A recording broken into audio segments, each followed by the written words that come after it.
Baik, sekarang kita membicarakan metode transformasi berikutnya, yaitu metode fungsi pembangkit momen.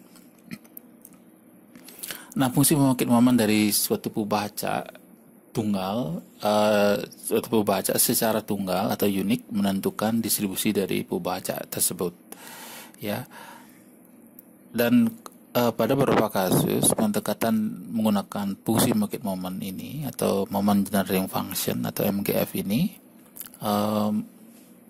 lebih nyaman dibandingkan dengan melakukan transformasi bersama, ya. Jika fungsi pembangkit momen suatu pembaca diperoleh, maka langkah berikutnya adalah menentukan atau mengenali distribusi yang memiliki fungsi pembangkit momen tersebut. Nah, di sini ada suatu teorema yang mengatakan bahwa jika X1 sampai Xn adalah pembaca bebas dengan fungsi pembangkit momen MXIT,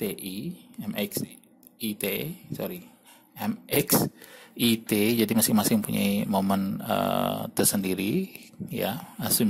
Karena ini, karena asumsi saling bebas tadi, maka fungsi pembangkit momen Y kalau itu adalah merupakan penjumlahan, jadi sigma dari I sama dengan 1 sampai NXI, maka momennya MYT sama dengan MX1T, ya, dikali MX2T dan seterusnya sampai MXNT atau perkalian dari keseluruhan momen tadi. Oke. Nah, buktinya ada di bawahnya. Jadi di sini pembuktian hanya menggunakan atau memaparkan sifat-sifat dari eksponen, ya, eksponensial, jadi sifat bilangan E. Jadi ekspektasi dari E pangkat TY, kemudian TY-nya kita jabarkan X1 sampai Xn, kita lepas TX1, TX2 dan seterusnya, ya. Kemudian dari baris pertama, kedua, ketiga saya rasa cukup jelas. Kemudian baris keempat kita bisa lepas karena sifat-sifat bilangan berpangkat. Kemudian dia, kalau begitu, yang kita lepas ini adalah ternyata masing-masing adalah momen dari masing-masing variabel itu sendiri. Jadi MX1T dan seterusnya sampai MXNT, ya.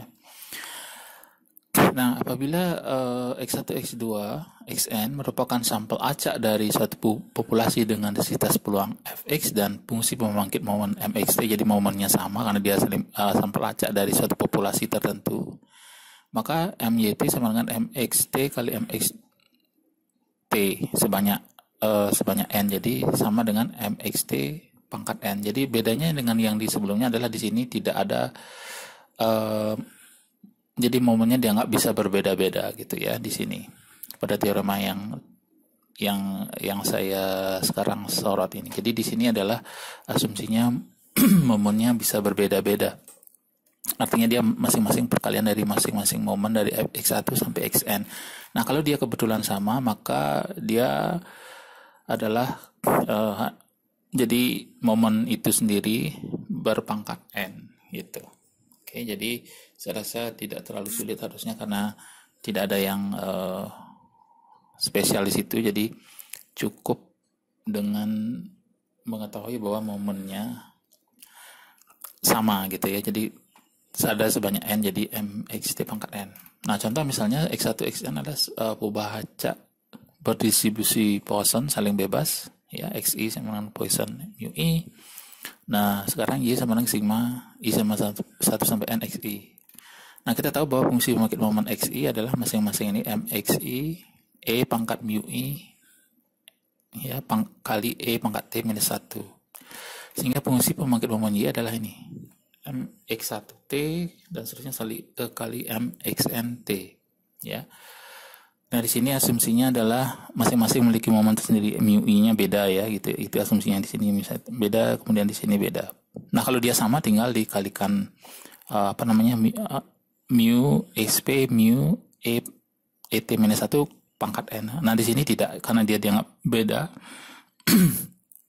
Dia menjadi E pangkat mu 1 kali ET minus 1 dan seterusnya ini, ya, sampai mu n ET minus 1, jadi E pangkat sekian. Nah, ini akan menjadi persamaan 64 seperti ini.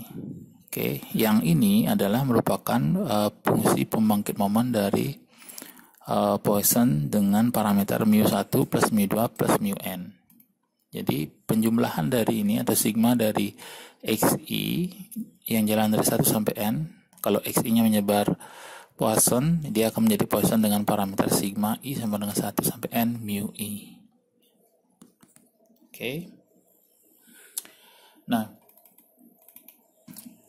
berikutnya bagaimana kalau normal? Jadi normal juga hampir tekniknya sama seperti tadi.